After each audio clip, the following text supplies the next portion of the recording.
Hello everyone, this is Priyanka from BioEdge. So today in this video, I'll be doing the important subjective questions for your board exams, for your midterm exam, for your pre-board exams. It means all the important subjective questions. ये questions बेटा मैं तुम्हें सिर्फ assignment की form में देने नहीं वाली हूँ, मैं तुम्हें हर क्वेश्चन में बताऊंगी कि कैसे तुम इसको अटेम्प्ट कर सकते हो सो दैट बोर्ड्स में तुम्हारे फुल मार्क्स आए। तुम्हें पता है बेटा टीचर ने पेपर चेक करना है, कई बार होता है कि एक दो बच्चों ने पेपर अटेम्प्ट किया और दोनों में से एक ने सोचा कि मैंने तो सब कुछ लिखा है बट मुझे पूरे नंबर नहीं दिए, और दूसरा बच्चा जो होता है वो सब कुछ लिख के भी आता है आप ही की तरह, बट वो प्रेजेंट इस तरीके से करता है कि उसके हमेशा पूरे नंबर देता है टीचर, तो जिसकी वजह से बेटा मार्क्स में डिफरेंस आता है। तुम्हें पता है नीट क्लियर करना ही हमारा 12th स्टूडेंट्स का एक ओनली जो है एजेंडा नहीं होता, हमें साथ साथ बोर्ड्स की तैयारी करनी होती है। प्लस जब हम पूरा टाइम नीट के बारे में पढ़ते हैं, एमसीक्यूज के बारे में पढ़ते हैं, तो हम क्वेश्चन अटेम्प्ट करना भूल भी जाते हैं। ये हर साल प्रॉब्लम मैं अपने बच्चों में देखती हूँ कि 10th के बाद क्योंकि ढंग से हमने एमसीक्यू ही अटेम्प्ट किया है, सब्जेक्टिव क्वेश्चन लिखे ही नहीं है, तो सब्जेक्टिव पेपर को अटेम्प्ट करना भूल जाते हैं, शॉर्टकट में जाने लगते हैं कि लाइक अगर हमें पूछा गया है what is ovary, so ovary के बारे में 2 लाइनों में खत्म करने की कोशिश करते हैं, जबकि सब्जेक्टिव पेपर में हमें 2 लाइनें लिखने से कभी भी मार्क्स नहीं मिलेंगे। तो आज मैं तुम्हें टिप्स एंड ट्रिक्स भी बताऊंगी कैसे तुम सब्जेक्टिव पेपर में अपने मार्क्स इंप्रूव कर सकते हो, कैसे तुम सारी चीजें कवर कर सकते हो, और कैसे बेटा तुम बिना कुछ भी छोड़े फुल मार्क्स गेन कर सकते हो। एंड तक बने रहना, जो लास्ट के क्वेश्चंस है वो तो मतलब ऐसे क्वेश्चंस है तुम्हारा दिमाग घुमा देंगे कि ऐसे क्वेश्चंस भी सीबीएसई पूछ सकता है। सो यस, आजकल बेटा सीबीएसई ने भी अपना स्टैंडर्ड अप कर दिया है। अब सीबीएसई सिर्फ इजी क्वेश्चन नहीं पूछता, डिफिकल्ट क्वेश्चन पूछता है। तो अगर नीट की तैयारी कर रहे हो, सब्जेक्टिव पेपर को नेग्लेक्ट कर रहे हो, नहीं पॉसिबल। और इस पूरी पीडीएफ को लेने के लिए बेटा मेरे टेलीग्राम चैनल को फॉलो करना मत भूलना, टेलीग्राम चैनल फॉलो कर लेना, वहां पर ये तुम्हें पूरी असाइनमेंट मिल जाएगी। So let's begin with the first question. Name the hormone secreted by human placenta. अब बेटा देखो, जैसे कि मैंने तुम्हें बताया, मैं सिर्फ क्वेश्चंस जो है असाइनमेंट के फॉर्म में नहीं दूंगी, मैं तुम्हें बताऊंगी कि कैसे इसको लिखना है। अब देखो 2 तरह के बच्चे होते हैं। देखो हमें सिर्फ ये पूछा गया है कि हॉर्मोन्स बताओ जो ह्यूमन प्लेसेंटा सिक्रीट करता है। अब मैक्सिमम बच्चे 80% बच्चे क्या करेंगे, सिर्फ हॉर्मोन्स के नाम लिख के आ जाएंगे कि प्लेसेंटा बनाता है जी HCG, HPL, oestrogen, progesterone and relaxin, ये हार्मोन्स बनाता है। बच्चे बस इतना हो गया, आ जाएंगे और बाहर आके जब पेपर डिस्कस करते हैं अपने दोस्तों के साथ तो बोलते हैं अरे मेरे तो फुल मार्क्स आएंगे क्योंकि मैंने तो सब अटेम्प्ट किया है। बट ऐसा नहीं होता, जब रिजल्ट आता है वो कुछ और आता है। क्योंकि बेटा अगर तुम सिर्फ इतना लिख के आओगे तो तुम्हें टीचर के मूड के ऊपर डिपेंड हो गया। अगर 2 नंबर का क्वेश्चन है कि उसे फुल मार्क्स देने हैं या नहीं देने, अगर मैं पेपर चेक करूँ तो मैं ना दूं, मैं डिमांड करूंगी कि कुछ तो और आना चाहिए था बच्चे की तरफ से, जिससे मुझे पता चले कि ये इस बच्चे को आता है। राइट। सो बेटा अच्छी ट्रिक क्या है कि तुम HCG लिख ही रहे हो, एक HCG लिखने के बाद ऐसे लाइन लगाकर तुम इसका फंक्शन लिख दो। पूरा डिटेल में नहीं जाना है कि तुम ऐसे पूरा लिखो कि क्या होता है क्या नहीं, बस लिख दो कि ये कॉर्पस ल्यूटियम को मेंटेन करता है through out pregnancy, that's it, your job is done. HPL के बारे में लिखो बेटा कि ये मेमोरी ग्लैंड्स की ग्रोथ करवाता है और मेटर्नल मेटाबॉलिज्म को ऑल्टर करता है। एस्ट्रोजन एंडोमेट्रियम की लाइनिंग को, यूट्रस को, उसकी लाइनिंग को थिक करने का काम करता है। प्रोजेस्टेरॉन इज प्रेगनेंसी हार्मोन जो maintenance of that endometrial lining is required. Relaxin जो है बेटा by the end of pregnancy release होता है, जो डिलीवरी में काम आता है। सो इस तरीके से तुम एक एक लाइन में लिख दो, हार्डली तुम्हारे 30 से 45 सेकंड एक्स्ट्रा लगेंगे, बट तुम श्योर मतलब टीचर को कोई गुंजाइश ही नहीं है कि तुम्हारा एक भी नंबर डिडक्ट हो जाए। So that is the way you are going to attempt your answer. Got it? Now next है describe the hormonal control of reproductive system in human male और फीमेल। ये बेटा पीवाईक्यू है सब्जेक्टिव, ये वहां पर ऑप्शन दिया गया था कि या तो मेल का या फिर फीमेल का तुम अटेम्प्ट करो जो हार्मोनल कंट्रोल होता है। अब इसमें भी बेटा एक बात यहां पर आती है टिप। बेटा अगर तुम हार्मोनल कंट्रोल को पूरा पैराग्राफ बनाओगे तो मेरी बात एक याद रखना, जिस भी टीचर ने तुम्हारा पेपर चेक करना है, मैं बात कर रही हूँ बोर्ड एग्जाम्स, तुम्हें पता है बोर्ड एक आंसर पेपर चेक करने के लिए टीचर को बहुत कम पैसे मिलते हैं, बहुत कम। इवन कि तुम ऐसा लगा लो कि उससे वो बिस्किट का पैकेट भी शायद आ ना पाए कोई अच्छा सा, एक पेपर चेक करने का। तो तुम्हें लग रहा है कि कोई भी टीचर इतना पेन लेगा कि मैं एक एक आंसर को कायदे से पढ़ो? अरे उसको कुछ नहीं पड़ी है, तुम्हारा पेपर है, तुम्हारा फ्यूचर है, तुम्हारे मार्क्स हैं। टीचर का मन होगा तो अच्छे से रीड करेगा, टीचर का मन नहीं होगा तो टीचर अच्छे से रीड नहीं करेगा, और वो ऐसे देखकर नंबर दे देगा जितना उसके मन करेगा।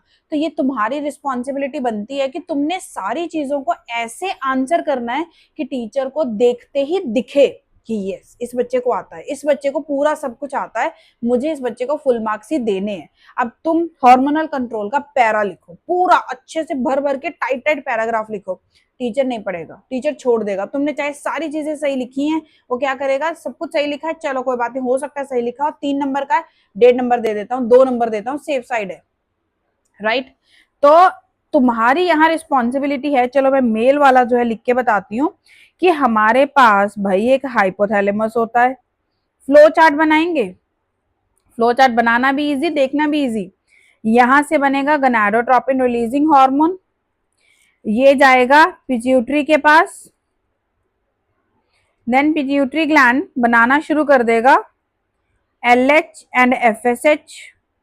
LH इज ल्यूटेनाइजिंग हार्मोन, जो जाएगा लेडिंग सेल्स, टेस्टिस के लेडिंग सेल्स के पास, एंड देन बनना शुरू हो जाएगा testosterone which is the main male androgen testosterone. FSH जाएगा सर्टोली सेल्स के पास, देन जो सर्टोली सेल्स हैं ये करवाएंगे स्पर्मेटोजेनेसिस। सर्टोली सेल्स नहीं करवाते एक्चुअली, मैं तुम्हें किस तरीके से लिख के बताऊं। सर्टोली सेल्स जो हैं बेटा, हम ऐसा कह सकते हैं कि यहाँ सर्टोली सेल्स एक एंड्रोजन बाइंडिंग प्रोटीन बनाते हैं। एंड्रोजन बाइंडिंग प्रोटीन क्या होगा, टेस्टोस्टेरॉन के साथ बाइंड करेगा और टेस्टोस्टेरॉन के amount at the site of spermatogenesis increase करेगा, जिसकी वजह से स्पर्मेटोजेनेसिस इनहांस होती है। इसी के साथ साथ बेटा ये इनहिबिन बनाएगा, जो अगर स्पर्मेटोजेनेसिस नहीं चाहिए तो नेगेटिव फीडबैक का काम करेगा। सो इस तरीके से लिखो, पूरा इस तरीके से लिखोगे, 3 नंबर का भी क्वेश्चन होगा, तुम्हें फुल मार्क्स मिलेंगे, क्योंकि टीचर को समझ में आ गया है कि बच्चे को सब कुछ आता है। अब तुम ये फ्लो चार्ट बनाने के बाद अगर कुछ पॉइंटर्स देना चाहते हो कि ऐसे पॉइंट्स बनाकर कुछ चीजें लिख दो ताकि लेंथ और बड़ी हो जाए, that is your choice, but इतना भी लिखोगे तो चलेगा क्योंकि इतना इनफ है। Okay, next, a fertilised egg is a blueprint of future development. कहते हैं जो एक फर्टिलाइज्ड एग होता है वो ब्लूप्रिंट होता है फ्यूचर डेवलपमेंट का। अब तुम पहले तो इस क्वेश्चन को समझो, आधे से ज्यादा बच्चे तो क्वेश्चन ही समझ नहीं पाएंगे, जबकि इसका आंसर सुपर सिंपल है, बहुत आसान आंसर है, तुम्हें सब बच्चों को पता होता है ये। इवन की साइंस ना पढ़ने वाले बच्चों को इतना तो पता होता है कि एक जो फर्टिलाइज्ड एग है उसके अंदर ही सारी इंफॉर्मेशन है कि क्या क्या होना है, कैसे जाइगोट से डेवलपमेंट होकर embryo and then foetus then baby सब कुछ बनना है। पूरा सारी इंफॉर्मेशन जाइगोट के अंदर ही है। So all the genetic information required for how body organisation will occur, how this zygote will undergo mitosis, will form morula, will form blastocyst, and when it is going to implant with the inner wall of the uterus, ये पूरी genetic information हमारे zygote के अंदर ही होती है। So that is why it is known as blueprint, क्योंकि हमारी बॉडी ऑर्गेनाइजेशन, हमारे ऑर्गन्स के बनने की पूरी, पहले कौन सा ऑर्गन बनाना है, बाद में कौन सा ऑर्गन बनाना है, कौन सा ऑर्गन कहाँ बनना है, ये पूरा डिसाइडेड है। तभी तो देखो, क्योंकि फर्टिलाइज्ड एग के पास सारी जेनेटिक इंफॉर्मेशन होती है, तभी तो हर एक ह्यूमन का जहां नोज है वहीं पर है, क्योंकि जो हमारा फर्टिलाइज्ड एग होता है, जाइगोट होता है, उसके पास सारी जेनेटिक इंफॉर्मेशन होती है, कैसे कौन सी चीज कहाँ बनेगी और कब बनेगी। Okay, so that is why the fertilized egg is a blueprint of future development. What is colostrum? इतना इंपॉर्टेंट क्वेश्चन है, नीट के लिए भी इंपॉर्टेंट है और तुम्हारे बोर्ड्स के लिए तो है ही। बहुत बार ये क्वेश्चन 2 मार्क्स में मैक्सिमम, मतलब जो ये क्वेश्चन पूछा जाता है वो 2 मार्क्स में पूछा जाता है कि जो कोलेस्ट्रॉम होता है वो क्या होता है, और ये milk production how is milk production hormonally regulated, कि जो मिल्क प्रोडक्शन होती है उसे हॉर्मोन्स कैसे रेगुलेट करते हैं, बहुत इंपॉर्टेंट है ये। अपने आप में दो क्वेश्चंस भी बन सकता है, मतलब व्हाट इज कोलेस्ट्रम भी क्वेश्चन अकेला आ सकता है, and hormones for milk production ये भी क्वेश्चन आ सकता है, नीट में भी और सब्जेक्टिव में भी। सो कोलेस्ट्रम होता है बेटा फर्स्ट मिल्क, जो येलोइश येलो कलर का फर्स्ट मिल्क मदर्स के अंदर प्रोड्यूस होता है, which is very important for the child. बहुत सारे जो पुराने जमाने के लोग हैं, रिमोट एरियाज में लोग हैं, वो अभी भी कुछ जगह पर ये मानते हैं कि ये दूध बच्चे को पिलाना नहीं चाहिए, बट यही दूध सबसे ज्यादा इंपॉर्टेंट है बच्चे के लिए। माना जाता है कि just few drops of colostrum are good enough, मतलब कि अगर बच्चे को पूरा कोलेस्ट्रम भी नहीं मिल पा रहा, कुछ ड्रॉप्स भी मिला तो वो भी बेटर है, क्योंकि बेटा जो colostrum the first yellow milk of the mother after baby birth जो होता है, वो क्यों इंपॉर्टेंट है, because it is having IgA. IgA is immunoglobulin A, which provides passive immunity. जो पैदा होते ही बच्चे को इम्यूनिटी चाहिए, obviously it is non specific type of immunity, but बच्चे को पैदा होते ही इम्यूनिटी तो चाहिए ना, बाहर आया है कुछ भी अटैक कर सकता है। तो जो फर्स्ट लाइन ऑफ डिफेंस, मतलब जो सबसे पहले पैसिव इम्यूनिटी बच्चे के पास होती है, that is IgA which is due to colostrum. Yes, एक IgG होता है जो प्लेसेंटा क्रॉस करके ऑलरेडी बेबी के पास आ चुकी है, बट IgA उसे मिलेगा कोलेस्ट्रम के through. This colostrum is rich in proteins, it is rich in nutrients, so it is important. Now hormones, beta ji, there are two hormones which are required for milk production. Number one, prolactin. But याद रखना, prolactin is only for milk production. जितना time तक बच्चा दूध पिएगा उतना time तक milk produce होता रहता है। रीजन, बच्चा जब अब निपल्स को सक करता है मदर के, तो सकलिंग की वजह से बेटा जो एक सिग्नल है वो जाता है, जिसकी वजह से सकलिंग की वजह से प्रोलैक्टिन जो है वो बनना शुरू हो जाता है। सो सकलिंग होगी, प्रोलैक्टिन बनेगा फ्रॉम द पिट्यूटरी ग्लैंड और मिल्क प्रोडक्शन स्टार्ट हो जाएगी। प्रोडक्शन के लिए भी सकलिंग चाहिए। और जब बेटा, अब एक तो हो गया कि मेमोरी ग्लैंड्स के अंदर मिल्क प्रोड्यूस हो गया, अब बट वो रहेगा अंदर ही जब तक ऑक्सीटोसिन नहीं आ जाता। अब जैसे ही बेटा बच्चा निपल्स को अगेन सक करेगा तो हाइपोथैलेमस से बनना शुरू हो जाएगा ऑक्सीटोसिन, जो from the posterior pituitary release हो जाएगा, which is required for milk ejection,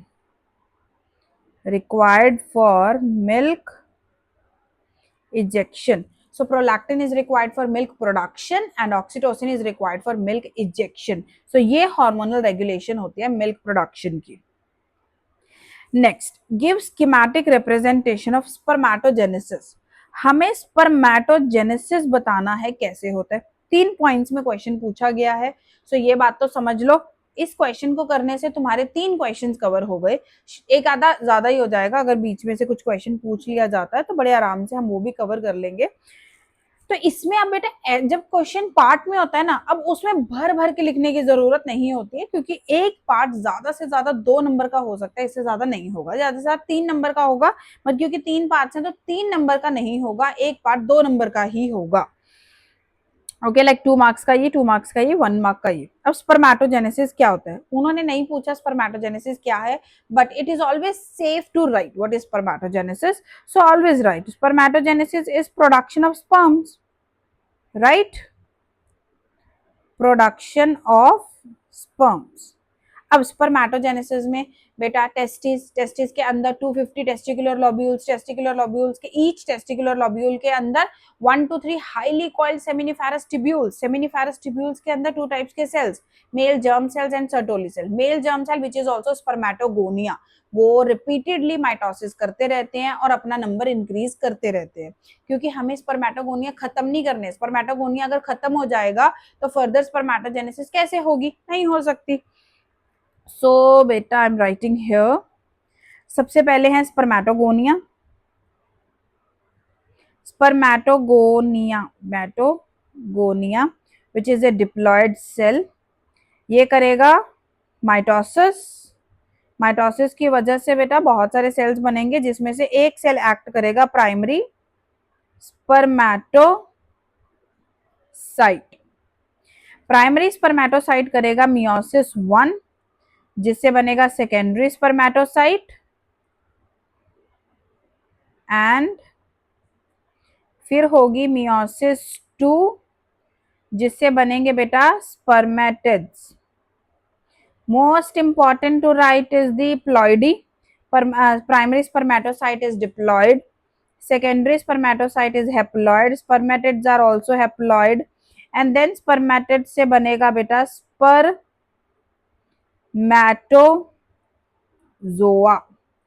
क्या बनेगा? Spermatozoa, which is again haploid. याद रखना, एक स्पर्मेटोजेनेसिस होता है और एक होता है स्पर्मियोजेनेसिस।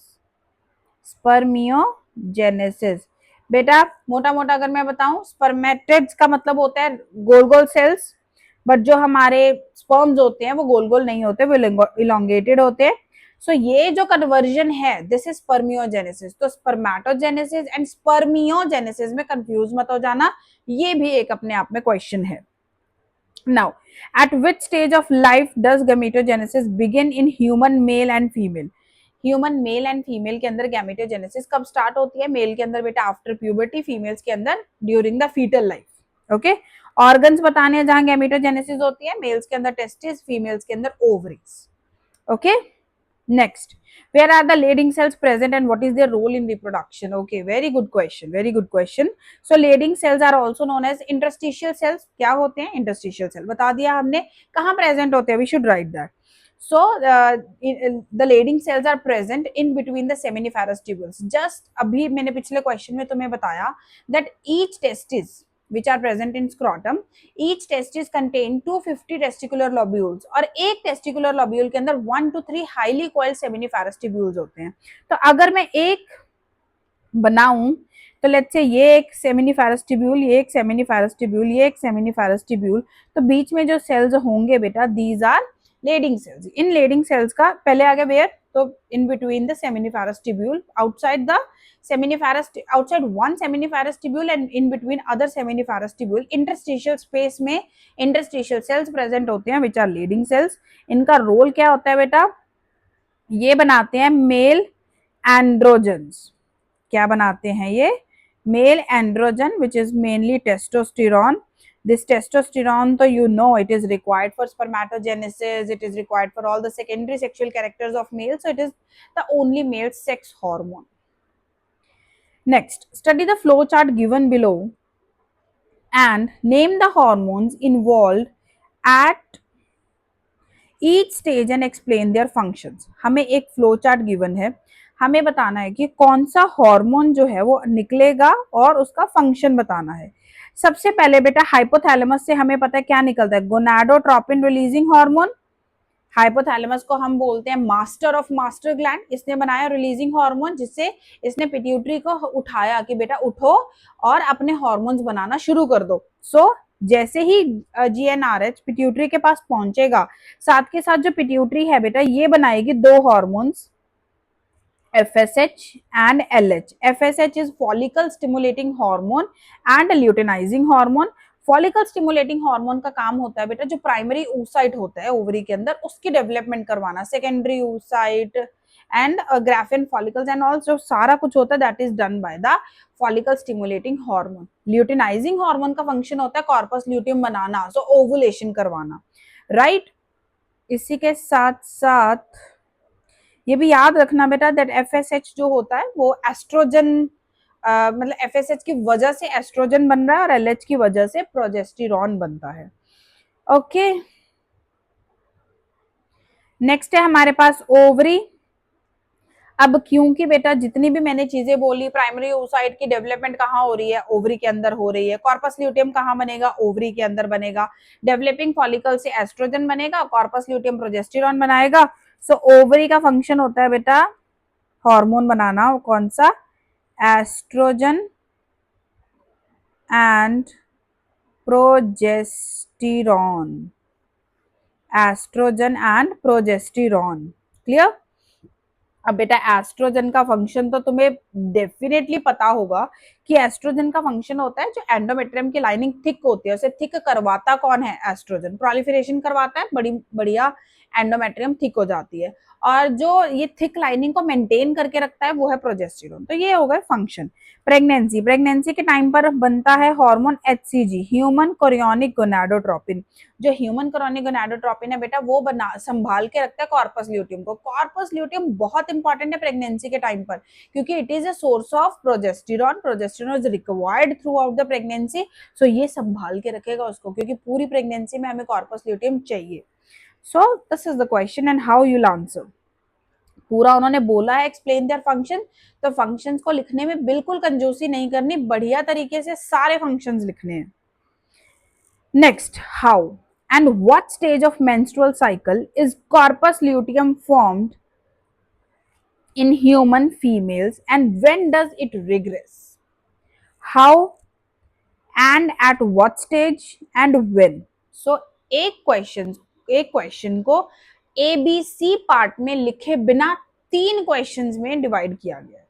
तीनों में से एक क्वेश्चन एमसीक्यू फॉर्म में भी पूछा जा सकता है या फिर 1 मार्क क्वेश्चन में अदरवाइज पूछा जा सकता है। So be very careful.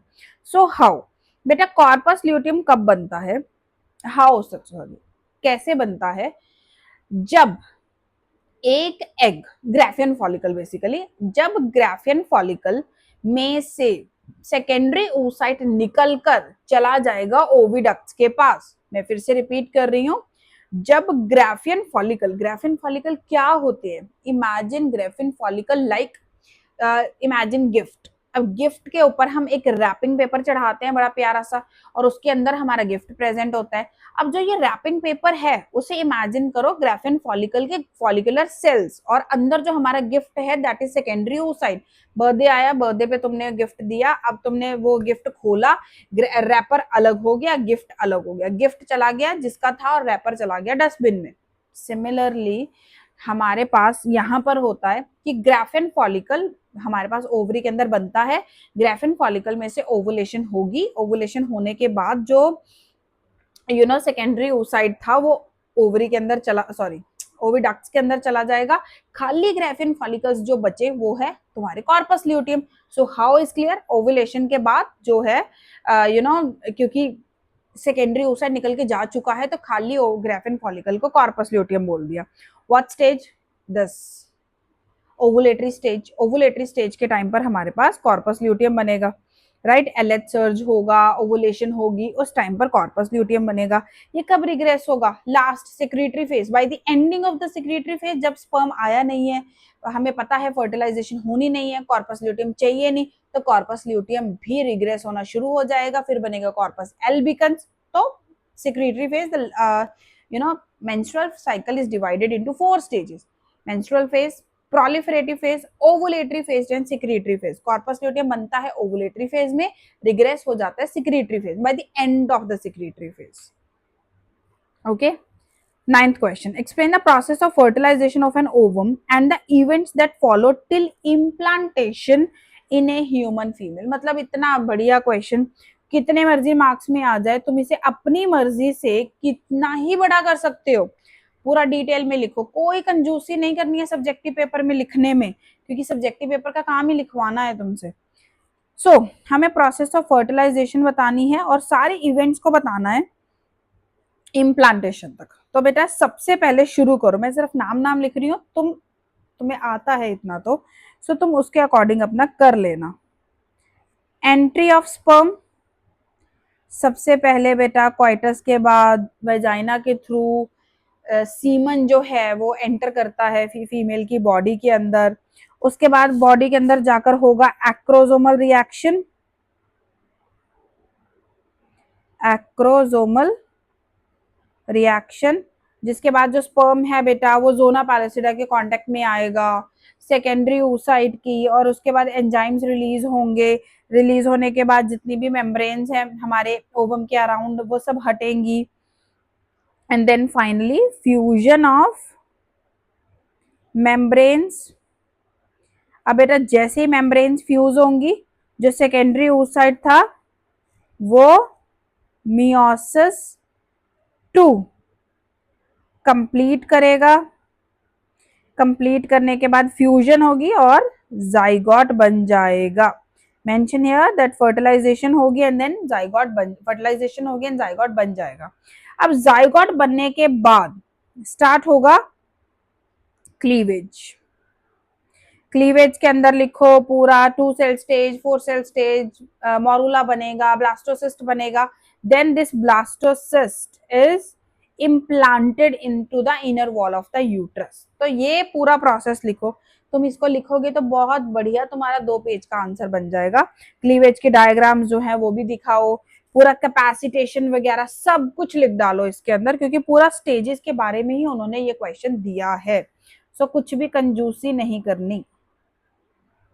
Next, 10th question. When and how does placenta develop in human female? कब एंड कैसे प्लेसेंटा डेवलप होती है? Number 2, how is placenta connected to the embryo? Placenta act as an endocrine gland, explain. तो अगर मैं खुद से दूं तो ये 2 नंबर का क्वेश्चन, ये 2 नंबर का क्वेश्चन और ये 1 नंबर का क्वेश्चन बनता है। सो सबसे पहले देखते हैं हम when and how does placenta develop in human female. बेटा याद रखना, प्लेसेंटा डेवलप होगी इम्प्लांटेशन के बाद। इम्प्लांटेशन से पहले तो जो भी ब्लास्टोसिस्ट है वो कुछ बना ही नहीं है, अटैच हुआ ही नहीं है, तो प्लेसेंटा बनेगा भी नहीं। तो प्लेसेंटा बनेगी आफ्टर इम्प्लांटेशन। जो ट्रोफोब्लास्ट होता है, ट्रोफोब्लास्ट जो ब्लास्टोसिस्ट होता है उसके बाद 2 लेयर्स में सेल्स अरेंज्ड होते हैं, आउटर लेयर ट्रोफोब्लास्ट और अंदर inner cell mass. Trophoblast do not participate in embryo formation, embryo बनेगा इनर सेल मास से। तो ट्रोफोब्लास्ट जो होता है बेटा वहां से निकलेगा फिंगर लाइक प्रोजेक्शन, जिसे कोरियोनिक विलाय बोलते हैं। वो कोरियोनिक विलाय जाकर अटैच हो जाएंगी एंडोमेट्रियम की लाइनिंग के साथ और प्लेसेंटा बन जाएगा। और ये प्लेसेंटा कनेक्टेड कैसे होता है बेटा? With the help of umbilical cord. किसकी हेल्प से जुड़ा होता है बेटा? अम्बिलिकल कॉर्ड की हेल्प से, जिसके अंदर याद रखना एडिशनल इंफॉर्मेशन है, 2 आर्टरीज प्रेजेंट होती हैं एंड 1 वेन प्रेजेंट होती है। ओके अब इसे टेम्पररी एंडोक्राइन ग्लैंड क्यों बोलते हैं? ये क्वेश्चन बहुत इंपॉर्टेंट है, क्योंकि बेटा जब प्लेसेंटा बन जाता है थ्रू आउट प्रेगनेंसी 9 महीने तक जो प्लेसेंटा है वो अंदर हार्मोन सिक्रीट करता है, इसीलिए इसे एंडोक्राइन ग्लैंड बोलते हैं। टेम्पररी क्यों बोलते हैं? क्योंकि सिर्फ प्रेगनेंसी के टाइम पर ये हार्मोन सिक्रीट करते हैं, अदरवाइज ये प्रेजेंट नहीं होगा। कौन कौन से हार्मोन सिक्रीट करेगा? HCG, HPL, progesterone, oestrogen, relaxin, ये सारे हार्मोन जो है वो प्लेसेंटा सिक्रीट करता है। ओके सो क्योंकि हॉर्मोन्स बना रहा है बट ओनली ड्यूरिंग प्रेगनेंसी बना रहा है, थ्रू आउट लाइफ नहीं बना रहा, इसीलिए टेम्पररी एंडोक्राइन ग्लैंड जो है हम इसको बोलते हैं। क्लियर? नेक्स्ट है बेटा जी हमारे पास, draw a diagrammatic sectional view of human seminiferous tubule. ये क्वेश्चन मैंने डेलिबरेटली इसीलिए डाला है कि तुमने बेटा आई थिंक 95% स्टूडेंट्स जब ये चैप्टर पढ़ रहे होते हैं तो वो सेमिनिफेरस ट्यूब्यूल का डायग्राम इग्नोर कर देते हैं। ये PYQ है, प्रीवियस ईयर क्वेश्चन है बोर्ड्स का, जिसमें उन्होंने सेमिनिफेरस ट्यूब्यूल का डायग्राम बनाने के लिए बोला है, जिसमें तुम्हें Sertoli cells, primary spermatocyte, spermatogonium and spermatozoa. तो ध्यान से, बड़े ध्यान से, एक सेमिनिफेरस ट्यूब्यूल के अंदर तुम्हें स्पर्मेटोजेनेसिस की सारी स्टेजेस को दिखाते हुए ये सारी चीजें लेबल करनी है। टीचर जो इस क्वेश्चन की मार्किंग करता है वो करता है let's say 1 mark for the 2 marks for the diagram and सबसे important 1 mark for Sertoli cell, 1 mark for spermatocyte, 1 mark for spermatogonium and 1 mark for spermatozoa। वैसे तो हाफ मार्क होगा क्योंकि इतने नंबर का तो क्वेश्चन ही नहीं आता। सो ये बन गया 4 नंबर का क्वेश्चन। तो एक लेबलिंग आधे नंबर की होती है। इस तरीके से क्वेश्चन में के आंसर में बेटा मार्किंग डिस्ट्रीब्यूशन होता है कि पूरा एक एक लेबलिंग इंपॉर्टेंट है, तो ये सारे लेबल्स जो है तुमने बनाने हैं। Okay last question, as I said last question बहुत इंपॉर्टेंट है, क्योंकि ये क्वेश्चन सिर्फ CBSE में नहीं बेटा, हमारे नीट के लिए भी बहुत फेमस है। That is menstrual cycle. Menstrual cycle के अंदर जो ग्राफ बेटा तुम्हारी NCERT में गिवन है, सुपर इंपॉर्टेंट, सुपर। मतलब इतने क्वेश्चन उस ग्राफ में से बन सकते हैं that you can even imagine. So ये तुम्हारे पास कहते हैं ग्राफ गिवन है जिसके अंदर तुम्हें यूट्राइन इवेंट्स जो है वो दिखाए हुए हैं ड्यूरिंग मेंस्ट्रुअल साइकिल। तुम्हें बताना है 6 to 15 डेज पर क्या होता है, 16 to 25 डेज पर क्या होता है, 26 and 20 डेज पर 28 डेज पर क्या होता है अगर ओवम की फर्टिलाइजेशन नहीं हुई। ये ए पार्ट है। बी पार्ट क्या है, specify the sources of hormones mentioned in the graph, estrogen and progesterone के सोर्स को बताना है। C, as I said, menstrual cycle 4 phases में डिवाइडेड है, 1 to मतलब 1 to फर्स्ट 5 डेज, 1 to 5 जो है that is bleeding phase, menstrual phase. उसके बाद 6 to 15 14 तक basically that is your proliferative phase. Proliferative phase के बाद आता है ओवुलेटरी फेज, एक ही दिन का होता है, ovulation mid of the cycle में। उसके बाद आ जाता है सिक्रीटरी फेज। सिक्रीटरी फेज के अंदर जो है बेटा लास्ट फेज होता है जिसमें कॉर्पस ल्यूटियम रहता है। बिल्कुल एंडिंग पर जाकर 26 to 28 डेज पर जाकर अगर स्पर्म नहीं आया तो कॉर्पस ल्यूटियम रिग्रेस होना शुरू हो जाता है, टूटना शुरू हो जाता है, जिसकी वजह से प्रोजेस्टेरॉन एंड एस्ट्रोजन की अमाउंट कम हो जाती है। ओके, सो 6 to 15 डेज पर अब तुमने इसमें भी कंजूसी नहीं करनी है। 6 to 15 डेज पर यहाँ तुम देख के भी लिख सकते हो, वैसे ग्राफ तुम्हें वर्बली याद होना चाहिए इसका। 6 to 15 डेज पर बेटा एफएसएच हार्मोन के अमाउंट की वजह से जो हमारे प्राइमरी oocyte है वो उनकी डेवलपमेंट शुरू होगी। अगर उनकी डेवलपमेंट शुरू हो रही है, फॉलिकुलर सेल्स और ग्रैन्युलोसर सेल्स की अमाउंट बढ़ रही है, जिसकी वजह से एस्ट्रोजन की अमाउंट बहुत बढ़ेगी, क्योंकि इस टाइम पर एस्ट्रोजन चाहिए भी। क्यों चाहिए? क्योंकि बेटा इसी टाइम पर फिर एंडोमेट्रियम की लाइनिंग थिक होगी, क्योंकि ये ही तो वो हार्मोन है जो एंडोमेट्रियम की लाइनिंग को थिक करवाएगा। मिड ऑफ द साइकिल में जाके, यहाँ ग्राफ में तुम्हें 15th डे पर लाइन लगी दिखाई गई है, तो मिड ऑफ द साइकिल पर जाकर ओवुलेशन हो जाएगी। ओवुलेशन के बाद 6 to 15 डेज पर जो आएगा that is your secretory phase. इस टाइम पर कॉर्पस ल्यूटियम बनेगा, ओवुलेशन क्योंकि हो चुकी है। और कॉर्पस ल्यूटियम बनने के बाद यहाँ पर जो पूरा है इसका कॉर्पस ल्यूटियम का काम क्या रहेगा, प्रोजेस्टेरॉन बनाना। ये प्रोजेस्टेरॉन तुम्हारी एंडोमेट्रियम की लाइनिंग को थिक संभाल के रखेगा, इसीलिए प्रोजेस्टेरॉन को मेंटेनेंस ऑफ प्रेगनेंसी और प्रेगनेंसी हार्मोन बोलते हैं। सो बेटा ये हाई प्रोजेस्टेरॉन हमें इस फेज पर चाहिए 16 to 25 डेज। अब लास्ट 2 फेजेस में अगर स्पर्म नहीं आया तो फिर कॉर्पस ल्यूटियम रिग्रेस हो जाएगा। कॉर्पस ल्यूटियम रिग्रेस होगा तो प्रोजेस्टेरॉन की अमाउंट डाउन चली जाएगी और कॉर्पस एंडोमेट्रियम की थिक लाइनिंग शेड हो जाएगी। अब बेटा जो ग्राफ में मेंशन लिखे हैं इन हॉर्मोन्स का सोर्स क्या है, ये तो मैं तुम्हें ऊपर वाला डिस्कस करने के टाइम पर ही बता चुकी हूँ कि इन हॉर्मोन्स का सोर्स क्या है। सो तुम अब मुझे इस लास्ट बी पार्ट का आंसर जो है कमेंट सेक्शन में लिख के बताना कि इसका आंसर क्या आएगा।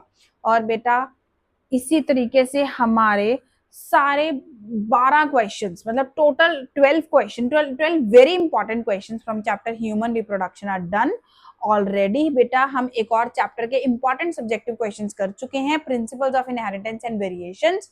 तो ऐसे ही बेटा मैं धीरे धीरे करके सारे वीडियोस अपलोड करने वाली हूँ इंपॉर्टेंट सब्जेक्टिव क्वेश्चंस के लिए, सो दैट कुछ वीडियोस अभी के अभी आ जाएंगी। रीजन तुम्हारे मिड टर्म्स आने वाले हैं, तो मिड टर्म्स में तुम्हें बहुत हेल्प होगी इसकी। और बाकी जो बचे हुए चैप्टर्स हैं वो धीरे धीरे मैं लेकर आऊंगी तुम्हारे प्री बोर्ड से कुछ टाइम पहले, सो दैट तुम according to your demand, according to your requirement जो है चीजें तुम्हें मिलती रहे। सो बेटा ऐसे ही अपडेटेड वीडियोस के लिए तुम मुझे सब्सक्राइब करना मत भूलना। Thank you.